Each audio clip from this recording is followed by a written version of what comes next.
네, 특송해 주신 귀한 가정 하나님께서 기뻐 받아주시고 또 우리에게 큰 기쁨과 또 도전이 된 줄 믿습니다. 아까 중간에 애드립으로 그 개사된 부분이 참 마음에 와닿네요. 월급이 통장에 스쳐가도 삼시세끼 밥을 해주고 또 말을 안 들어도 우리는 여호와로 인하여 기뻐해야 될 줄 믿습니다. 다시 한번 하나님께 감사와 영광의 박수 올려드리겠습니다. 감사합니다. 사순절 셋째 주일 우리에게 주신 하나님의 말씀 신약성경 요한복음 1장 19절에서 30절까지의 말씀입니다. 신약성경 143면에 나와 있는 요한복음 1장 19절로 30절까지의 말씀 한 절씩 교독하겠습니다. 유대인들이 예루살렘에서 제사장들과 레위인들을 요한에게 보내어 내가 누구냐 물을 때에 요한의 증언이 이러하니라.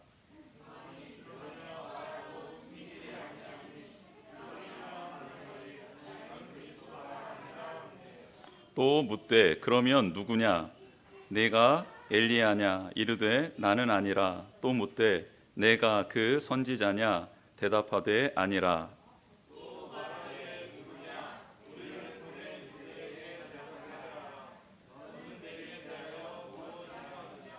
이르되 나는 선지자 이사야의 말과 같이 주의 길을 곧게 하라고 광야에서 외치는 자의 소리로라 하니라.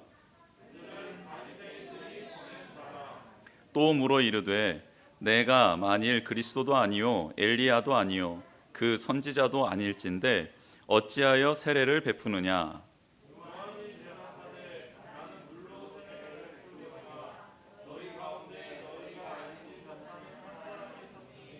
곧 내 뒤에 오시는 그이라. 나는 그의 신발 끈을 풀기도 감당하지 못하겠노라 하더라.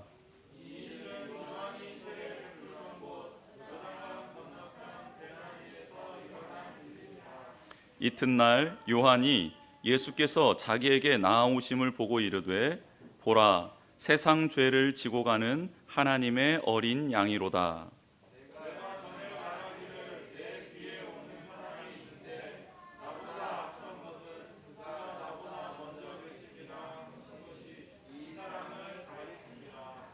아멘. 예나 지금이나 결혼식은 참 풍성한 잔치인 것 같습니다. 유대 땅에도 성대한 결혼식이 이제 진행되고 있습니다. 그 결혼식은 제사장 가문에서 벌어지는 결혼 예식이었습니다. 큰 잔치가 열렸어요. 많은 사람들이 몰려와 축복을 하고 축가를 불러주고 있습니다. 그 남편과 아내가 될 신랑 신부는 누구였냐면 제사장인 사가랴와 아론의 자손이었던 엘리사벳이라는 여인이었습니다. 그렇게 결혼 생활을 이제 시작하게 되었습니다.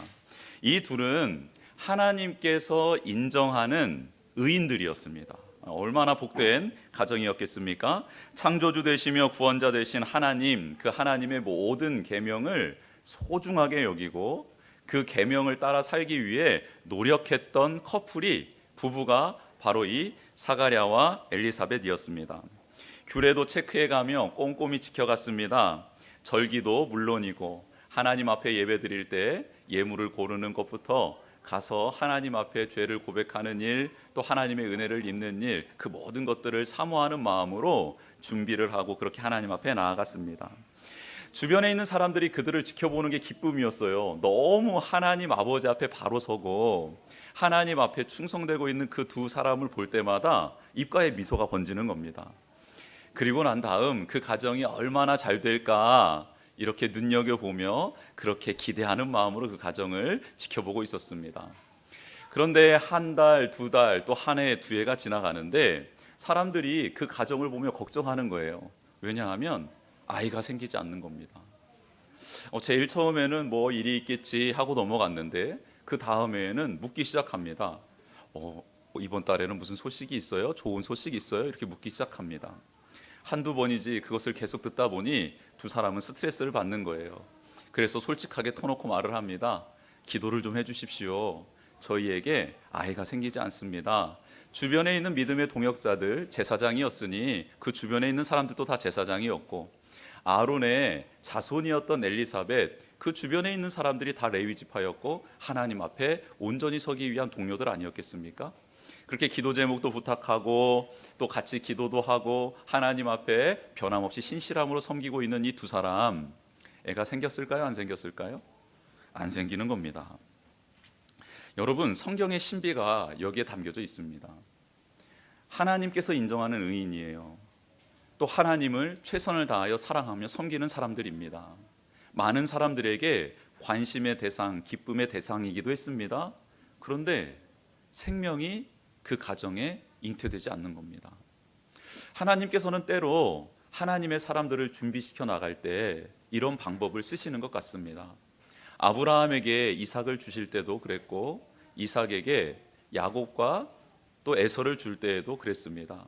야곱이 사랑하는 아내 라헬과 함께 결혼 생활을 할 때도 요셉과 베냐민을 늦게 주신 하나님의 모습을 생각해 봅니다. 또한 사무엘도 한나라는 여인을 통해 태어나게 되었는데, 한나도 잉태하지 못함을 하나님 앞에 눈물로 호소하며 기도할 때 하나님께서 그에게 응답해 주시는 장면 우리가 기억하고 있습니다.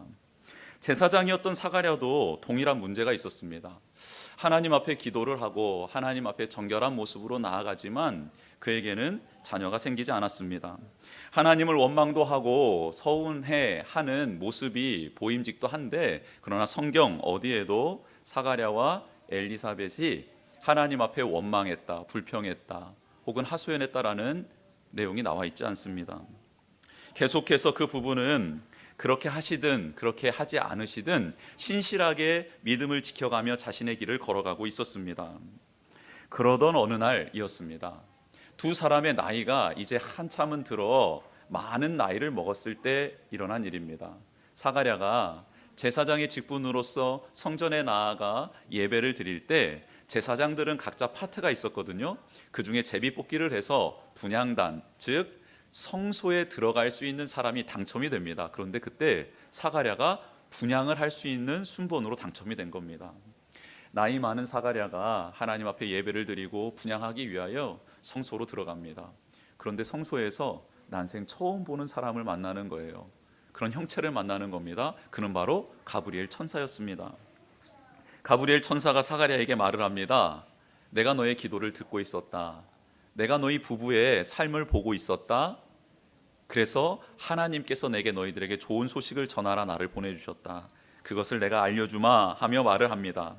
너의 아내가 임신을 하게 될 것이고 그 아이는 주 앞에서 큰 자가 되며 포도주나 독한 술을 마시지 아니하며 모태에서부터, 즉 엄마의 뱃속에서부터 성령의 충만함을 받아 이스라엘 자손을 주 곧 그들의 하나님께로 많이 돌아오게 할 것이다.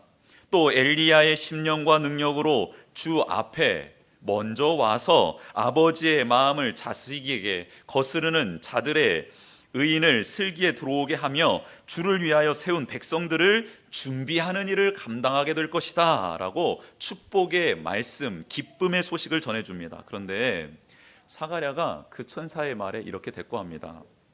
믿겨지지 않습니다. 저와 제 아내는 나이가 너무 많이 들었습니다. 어떻게 제게 그런 일이 일어날 것을 믿을 수 있겠습니까? 라고 천사에게 되묻습니다. 그러자 천사는 사가랴가 믿지 못했기 때문에 너는 앞으로 말을 하지 못할 것이다 라고 그의 입을 닫게 만드셨고, 그리고 난 다음 내가 전한 그 말은 그러나 반드시 그대로 다 이루어질 것이다 하고 호련히 사라집니다. 그렇게 사가랴는 그 후에 말을 못하게 되고 엘리사벳은 잉태를 하게 되지요.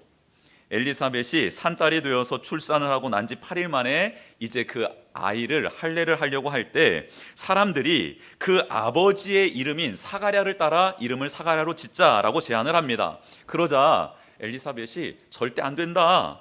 이 아이의 이름은 요한으로 짓겠다라고 말을 합니다.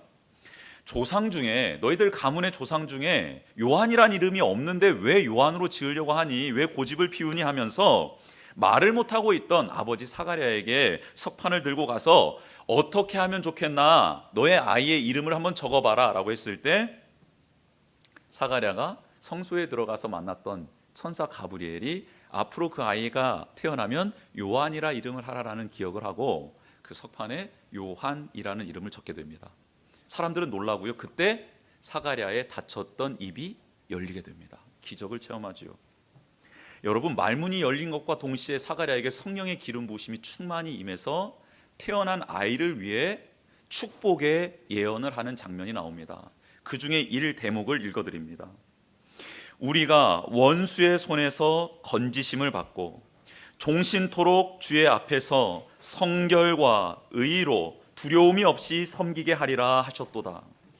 이 아이여, 네가 지극히 높으신 이의 선지자라 일컬음을 받고 주 앞에 앞서가서 그 길을 준비하며 주의 백성에게 그 죄 사함으로 말미암아 구원을 알게 하리니 이는 우리 하나님의 긍휼로 인함이라. 이로써 돋는 해가 위로부터 우리에게 임하여 어둠과 죽음의 그늘에 앉은 자에게 비치고 우리 발이 평강의 길로 인도함을 받게 될 것이다 라고 성령 충만함 가운데 태어난 아이를 축복합니다. 여러분, 이 아이가 누굴까요? 바로 오늘 본문에 등장하는 세례 요한입니다. 우리 복민 키즈들이 성령 충만한 아이들 되기를 주님의 이름으로 축복합니다. 정말 축복합니다. 주님 오실 길을 예비하는 복된 삶을 살기를 또한 축복합니다. 그리고 부모님들, 우리 모든 성도님들 또한 이렇게 태어나고 하나님이 주신 아이들을 볼 때 성령의 충만함으로 그들을 축복하는 부모들, 그들의 미래를 하나님 앞에 올려드리는 부모들이 되기를 또한 축복합니다. 뱃속에서부터 성령 충만하고 태어나자마자 성령 충만한 아버지로부터 축복의 예언을 듣게 된 자녀가 바로 세례 요한입니다. 의로운 부모, 경건한 부모, 아픔이 있었지만 끝까지 하나님을 신실하게 믿고 있었던 그 부모 밑에서 태어난 세례 요한은 얼마나 행복했을까? 얼마나 아름다운 삶을 살았을까? 우리는 짐작해 볼 수 있습니다. 그런데 그의 삶 속에서 성경이 기록하는 한 대목이 우리에게 궁금증을 자아냅니다. 사가랴 아버지가 성령 충만하여서 아들 요한에게 축복의 메시지를 전하고 그 다음 말씀이 어떤 말씀이냐면 누가복음 1장 80절의 말씀인데요. 그 말씀을 제가 읽어드리겠습니다. 한번 잘 들어보십시오.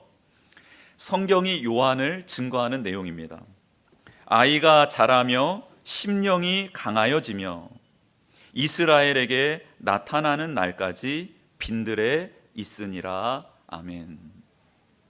아이가 잘 자라게 되는 복, 이 복 우리가 사모하는 복이죠. 아이가 제때제때 성장하고 지혜와 감성과 육신의 어떤 운동력들, 실체 기능들이 제때제때 성장하는 것 하나님께 기도하고 있습니다. 그렇게 되면 좋겠어요. 또 심령이 강하여지는 것 또한 우리가 하나님 앞에 드리는 기도의 제목입니다. 그런데요, 요한은 그렇게 자라고 심령이 강하여진 후에 어디에서 살게 되냐면 빈들에서 살게 됩니다. 저는 이 모습을 보며, 이 대목을 보며 사가랴와 엘리사벳의 마음이 찢어졌을 것 같다라는 생각이 들었습니다. 네가 어떤 아이인데, 너는 내 뱃속에서부터 성령 충만했던 아이인데, 태어났을 때부터 기적을 맛보았던 아이인데, 아버지가 성령 충만해서 너를 축복했던 아이인데 웬 빈들이니, 웬 광야니, 너가 있어야 될 곳은 그곳이 아니야. 왜 기인처럼, 자연인처럼 그런 생활을 하고 있어? 너가 있어야 될 자리는 이 성전 아니겠니? 너가 있어야 될 자리는 랍비들이 모여있는 저곳 아니겠니? 너가 있어야 될 자리는 사람들이 우러러보는 자리, 인정받는 자리이지 빈들이 아니야, 광야가 아니야. 아버지, 어머니도 그를 말렸을 것이고 주변에 있는 친지들도 요한을 뜯어 말렸을 겁니다. 그런데요, 요한은 묵묵부담입니다. 그 말에 아무런 대답을 하지 않아요. 계속해서 하나님의 때가 차기까지 광야에서 빈들에서 지냅니다. 메뚜기를 먹습니다. 돌 사이에 살아가고 있는 석벌들이 움직이며 만들어 놓은 그 꿀을 따며 먹습니다. 그렇게 생활을 해요. 낙타 토롯을 입습니다. 가죽띠를 띠고 살아갑니다. 그래서 사람들은 그를 기인이라, 이상한 사람이라, 혹은 미친 사람 아닐까 제일 처음에는 그렇게 바라보았습니다. 모든 사람의 기대를 받고 태어났습니다. 위대한 인물이 될 것이라 확신했던 세례 요한이 그런 모습으로 생활하고 있었습니다. 여러분, 우리는 때로 하나님의 뜻을 이루어 주십시오 라고 기도할 때가 있지요. 근데 그 기도는 가만 보면 무서운 기도입니다. 여러분, 우리가 하나님의 뜻을 이루어 주십시오라고 기도할 때 정말 하나님의 뜻, 우리의 뜻과 다르거든요. 물론 하나님의 뜻이 이루어져 나가는 방향은 알고 있습니다. 생명이고 영생이고 구원이고 믿음대로의 승리, 그 곳으로 향하고 있는 것은 맞습니다. 그러나 그 과정까지 하나님의 뜻대로 되어지기를 원합니다라고 올려드리는 그 기도는요, 아무나 할 수 있는 기도가 아니라 예수님이 십자가를 지시기 전에 겟세마네 동산에서 땀방울이 핏방울이 될 정도로 하나님과 친밀한 교제 가운데 드려질 수 있는 기도가 바로 내 뜻대로 하지 마옵시고 아버지의 뜻대로 되기를 원하나이다 라는 기도였다라는 사실을 우리가 꼭 기억했으면 좋겠습니다. 성령 충만하면서 이 땅에서 누릴 수 있는 모든 것들 다 해봤으면 좋겠습니다 라고 고백하고 있는 그리스도인들이 많습니다. 저 또한 그런 기도를 드렸던 적이 있습니다. 여러분, 그런 생각 한 번쯤은 다 해보지 않았습니까? 믿음도 좋을 뿐만 아니라 성령 충만할 뿐만 아니라 이 땅에서 해보고 싶은 것도 다 해보고 다 누려보고 싶은 것, 그리스도인들의 또 다른 꿈 아닙니까? 하나님의 뜻이 이루어지기를 원한다라는 간절한 바람과 더불어 또 하나 드러내놓지는 못하지만 숨겨둔 꿈 아닙니까? 그런 우리에게 성경은 정확하게 말씀하고 있습니다. 육체의 소욕은 성령을 거스르고 성령은 육체를 거스르나니 이 둘이 서로 대적함으로 너희가 원하는 것을 하지 못하게 하려 함이니라. 또한 이런 말씀도 있습니다. 그리스도 예수의 사람들은 육체와 함께 그 정욕과 탐심을 십자가에 못 박았느니라. 하나님 앞에서 말씀 따라 성령 충만한 삶을 살고 있던 세례 요한에게 하나님의 음성, 때가 되었노라라는 계시가 임했습니다. 그래서 그는 광야에서 외치기 시작하지요. 회개하라, 천국이 가까이 왔느니라. 이 메시지를 듣고 예루살렘과 온 유다에서 흩어져 있던 사람들이 마구마구 세례 요한에게 몰려들기 시작했습니다. 그 앞에서 죄를 자복하고 죄를 자복한 자마다 요단강에서 세례를 받기 시작합니다.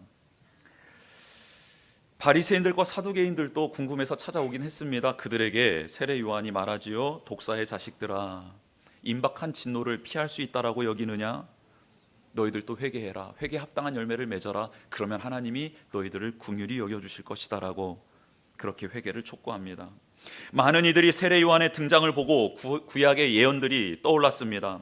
사람들은 그를 세례 요한을 오시기로 약속된 엘리야 혹은 모세에게 약속해 주셨던 그 선지자로 여기며 400년 동안 하나님의 말씀이 없었던 이스라엘에게 더 이상 하나님이 이제는 가만두시지 않고 말씀을 증거하는 자를 보내주셨다라고 세례 요한을 그렇게 쳐다보고 있었습니다.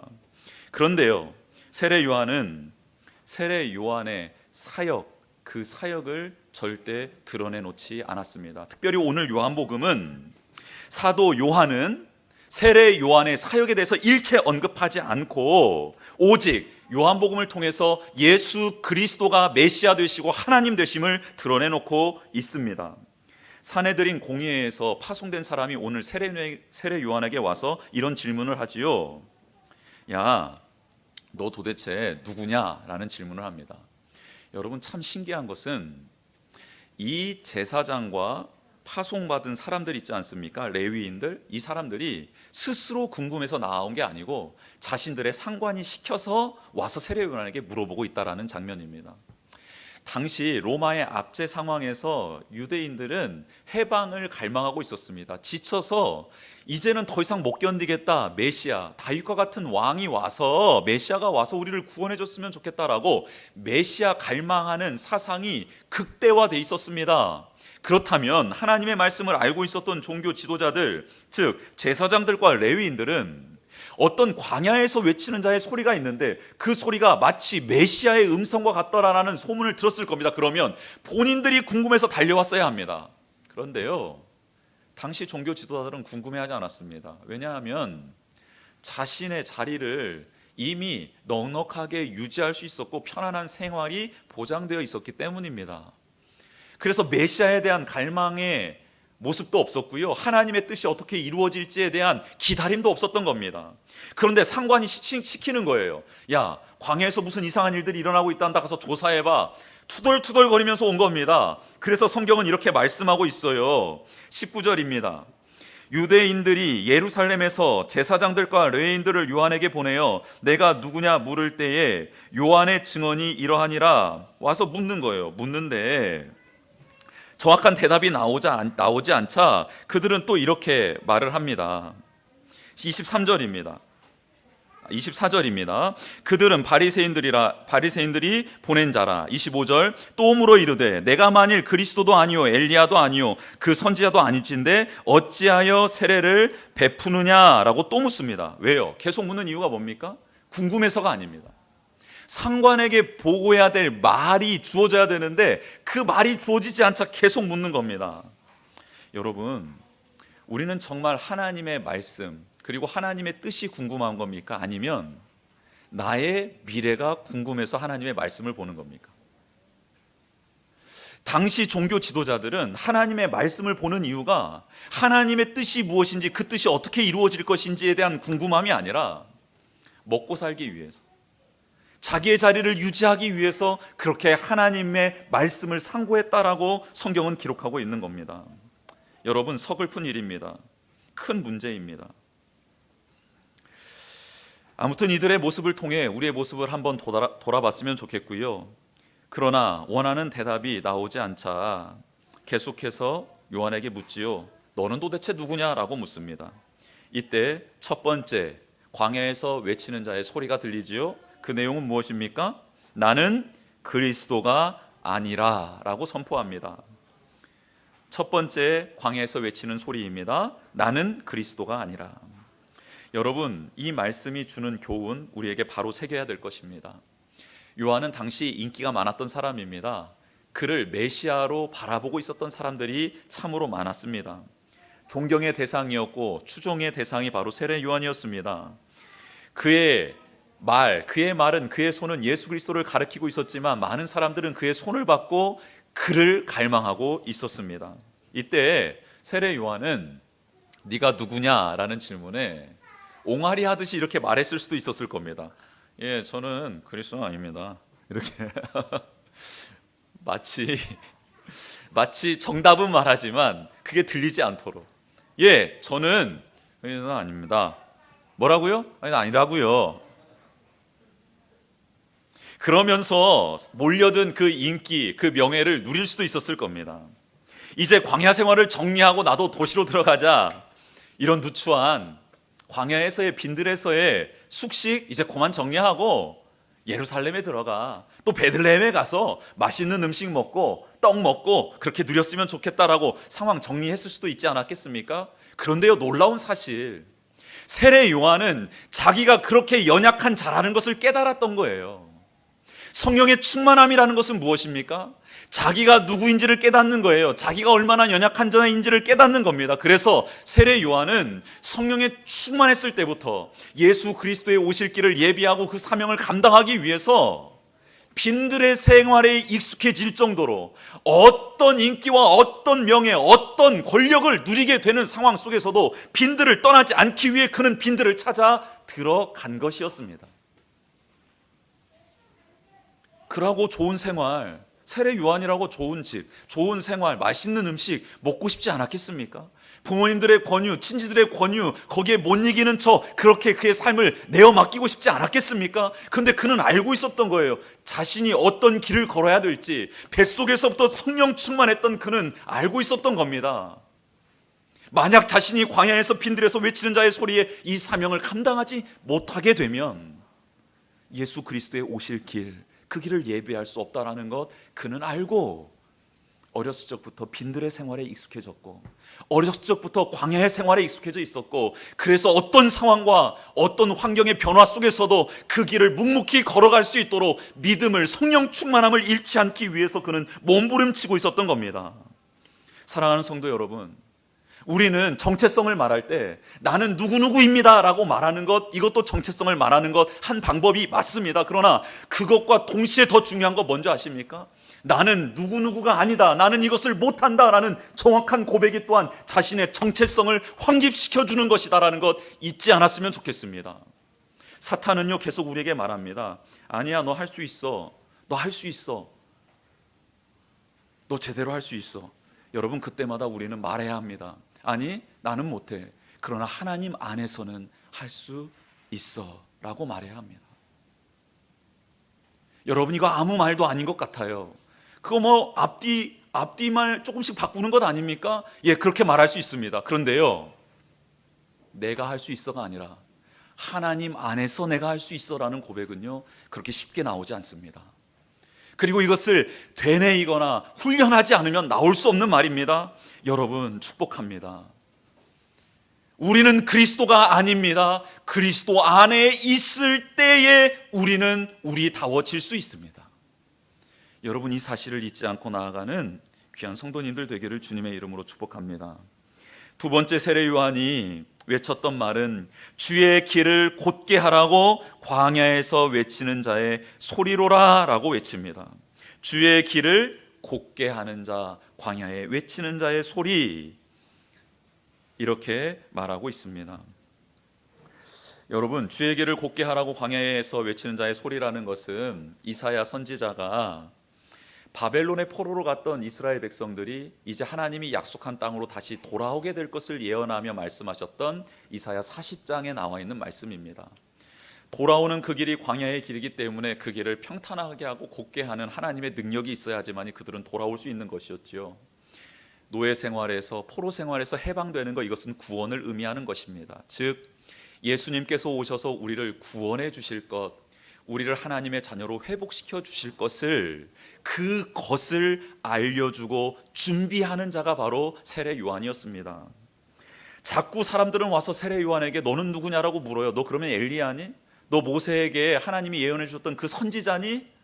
그런데 너 아무것도 아닌데 왜 너는 이런 일들을 하고 있니? 라고 물을 때 세례 요한은 나는 어떤 존재다라고 말하는 게 아니라 나는 오실 그분, 너희들을 구원하실 그분, 너희들을 온전히 해방시켜 주실 수 있는 그분을 소개하는 자, 목소리일 뿐이야. 그러니 내가 외치는, 내가 그분을 예언하고 그분이 오실 일들에 대해서 말하고 있는 그분에 대한 나의 이 목소리를 듣고 나를 기억하지 말라라고 계속 외치고 있는 거예요. 나는 이따가 사라지는 존재이지만 내가 지금 외치고 있는 그 예수 그리스도는 영원한 존재다.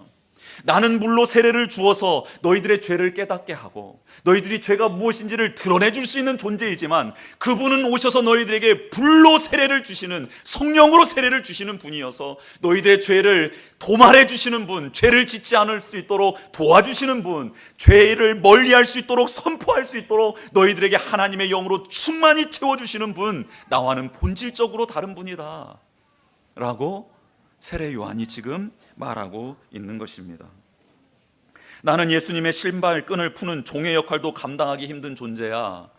이제 앞으로 오실 그분을 나는 가르치고 있는 존재이지 나를 따르지 마라, 그분을 따라야 된다라고 끊임없이 자기 부인을 합니다. 나는 목소리일 뿐이야, 소리일 뿐이야, 사라질 사람일 뿐이야. 그러나 영원토록 변치 않는 말씀이신 그분, 영원히 존재하실 수 있는 그분, 너희들에게 영원한 생명을 주실 수 있는 그분을 바라보고 그분을 따라가라고 목소리 높여 외치고 있는 것입니다.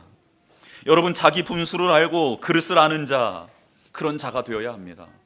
물론 큰 꿈을 꾸지 말아라, 비전을 크게 갖지 말라라, 이런 뜻이 아닙니다. 하나님 앞에서 내가 어떤 존재인지를 바로 깨달아야 합니다. 세례 요한처럼 나는 아무것도 아니다라고 고백할 때 예수님이 오셔서 너는 이 세상에 여인이 낳은 자 중에 가장 큰 자라라는 말씀을 해주지 않았습니까? 엎드리는 자의 손을 일으켜 세워주셔서 하나님이 영광스럽게 만드는 것입니다. 자기가 잘났다라고 혹은 내가 할 수 있다라고 말하는 자, 예수님이 손잡아 주셨을 때도 그게 자신의 힘으로 된 것인 양 교만해질 수밖에 없는 것이지요. 그러나 자기가 어떤 존재인지를 알고 꿇어 엎드려 하나님 앞에 엎드리고 하나님 앞에 나아가는 자들은 하나님이 세워주실 때에 그 영광을 온전히 하나님께 올려드릴 수 있는 자 되어진다. 오늘 성경은 말씀하고 있습니다. 헤롯 왕 앞에 찾아온 식민지 국가 백성들이 있었습니다. 헤롯에게 이렇게 뭐라고 합니까? 잘 보이기 위해서 그를 막 신적으로 추앙하죠. 그때 헤롯이 그래 나는 신이다 라고 하나님께 영광을 올려드리지 않고 자기가 신적 존재가 되었을 때 벌레가 그를 먹어서 죽지 않았습니까? 바울과 바나바가 1차 전도여행 도중에 루스드라라는 성에 갔을 때 날때부터 앉은뱅이를 일으켜 세우자 그 루스드라에 있는 사람들이 신이 인간의 몸을 입고 왔다고 와서 바울과 바나바 앞에 엎드려 그를 경배하려고 할 때 옷을 찢으며 나는 신이 아니다, 너희들이 이렇게 잘못된 일을 멈추라고 하나님이 보낸 자다, 너희들이 경배해야 될 부분은 하나님이다, 하나님만이 참 신이다라고 그렇게 그들을 설득시키며 다 돌려보내지 않았었습니까? 여러분, 그렇습니다. 우리에게 일어나는 이런 은혜스러운 일들 혹은 감사해야 될 일들은 도대체 누가 우리에게 허락하신 겁니까? 이 고백을 잃지 않기를 주님의 이름으로 축복합니다. 마지막으로 요한은 예수님을 발견하고 이렇게 고백하지요. 광야에서 외치는 자의 소리 세 번째입니다. 세상 죄를 지고 가는 하나님의 어린 양이로다 라고 외칩니다. 세상 죄를 지고 가는 하나님의 어린 양이다. 인류의 죄를 모두 짊어지고 그리고 짊어지심으로 우리의 죄를 제거해 주실 수 있는 분은 오직 예수님밖에 없습니다. 이 세상 그 누구도 어떤 것도 우리의 죄, 인류의 죄를 사할 수 없습니다. 모두가 불완전하고 죄가 있는 존재들이기 때문입니다. 그러나 영원하시고 죄가 없으신 예수 그리스도는 우리의 죄를 짊어질 뿐만 아니라 이 짊어졌다라는 것은 우리의 죄를 없애주신다라는 건데 그런 유일하신 분입니다. 그래서 우상에게 절하지 말아야 합니다. 내 마음을 다른 것들에게 빼앗겨서는 안 됩니다. 하나님의 이름을 망령되게 부르지도 말아야 하지요. 우리를 구원해 주실 수 있는 분은 오직 예수님밖에 없습니다. 예수님을 어린 양으로 표현한 이유는 이사야서에 나와 있는 53장에 나와 있는 말씀 때문이지요. 우리는 다 양 같아서 그릇 행하여 각기 제 길로 갔거늘 여호와께서 우리 모두의 죄악을 그에게 담당시키셨도다. 그가 곤욕을 당하여 괴로울 때에도 그의 입을 열지 아니하였으며 마치 도수장으로 끌려가는 어린 양과 털 깎는 자 앞에 선 잠잠한 양같이 그의 입을 열지 아니하였도다라는 말씀이 있습니다. 고난당하는 종, 그 종을 노래했던 이사야서의 말씀이지요. 바로 예수 그리스도를 예표하는 말씀입니다. 어린 양과 같이 잠잠하고 또 도수장으로 끌려가는 양같이 아무 말을 하지 않았다 고난과 순환을 당하실 예수 그리스도, 그분을 어린 양으로 표현했습니다. 왜 예수님께서 고난을 당하셨죠? 왜 몸이 찢기셔야 했습니까? 왜 모든 물과 피를 흘리셔야 했지요? 그것은 바로 우리의 죄 때문입니다. 예수님은 고난당할 메시아로 묘사하고 있는 거예요. 왜냐하면 우리를 사랑하시는 분, 우리를 위해 생명을 내어주셔야 되는 분이기 때문입니다. 여러분, 요한복음에만 특별하게 독특하게 나와 있는 십자가상에서의 예수님이 당하신 고난의 장면이 있습니다. 그것은 예수님이 이제 6월 안식일을 앞두고 이제 안식일까지는 시체를 나무에 매달아 놓을 수 없기 때문에 예수님의 다리를 꺾고 예수님이 이제 빨리 죽어줘야지만이 장사를 지낼 수 있으니까 그런 일을 하기 위해서 병사들이 예수님께 옵니다. 양편의 강도들은 다리를 꺾어서 그의 생명이 끊어졌다는 것을 확인하는데요. 예수님 앞에 서서는 다리를 꺾지 않습니다. 왜냐하면 출애굽기에 6월절에 어린 양을 잡았을 때 하나님의 명령이 양의 뼈를 꺾지 말라라는 말씀이 있었기 때문입니다. 그래서 예수님의 뼈를 꺾지 않아요. 꺾지 않고요. 대신 어떤 병사 한 명이 정말 죽었는지 안 죽었는지 확인하기 위해서 예수님의 옆구리에 창을 찔러버립니다. 찔렀던 창을 빼자 피가 쏟아지고 물이 쏟아졌지요. 이 장면은 요한복음밖에 나와 있지 않습니다. 즉 6월절 어린 양이 되어주셔서 죽음의 권세가, 심판의 권세가 우리 가운데 다가올 때, 하나님의 심판이 다가올 때 그 보혈로, 그 피로 적셔 주셔서 우리가 그 심판을 당하지 않도록 우리를 구원해 주실 어린 양, 6월절 어린 양으로서 예수 그리스도가 오신 것이기 때문입니다. 사랑하는 성도 여러분, 사순절을 보내고 있습니다. 예수님을 우리는 바라보고 있습니다. 그 예수님을 우리도 세례 요한처럼 바라보고 고백했으면 좋겠습니다. 나의 죄를 지고 나의 죄를 제거하기 위해서 오신 어린 양, 하나님의 어린 양 예수님, 제가 여기 있습니다. 저의 죄를 지시고 죄를 제거해 주시기 위해 유월절 어린 양 되어주신 예수님, 예수님을 사랑합니다. 고난과 순환의 한복판에서 그 생명을 내어주시고 고난을 견디신 그 예수님, 제가 그 예수님을 닮고 따라가기를 원합니다. 주님을 바라보며 내가 누구인지를 바로 알겠습니다. 성령 충만함으로 이 사명의 자리를 지켜나가는 제가 될 수 있도록 은혜를 베풀어 주시옵소서. 여러분, 우리는 예수님을 닮아갑니다. 이 사순절 기간 동안에 우리는 어떤 이의 아픔을, 어떤 이의 고난을 덜어주기 위해서 창에 찔리고 있습니까? 순환을 당하고 있습니까? 자신의 삶을 하나님 말씀 앞에, 또 오늘 광야에서 외쳤던 요한의 그 고백 앞에 우리의 삶을 뒤돌아보고 하나님 앞에 기도하며 엎드리는 저희 모두 되기를 주님의 이름으로 축복합니다. 이 시간 십자가 찬양했으면 좋겠습니다.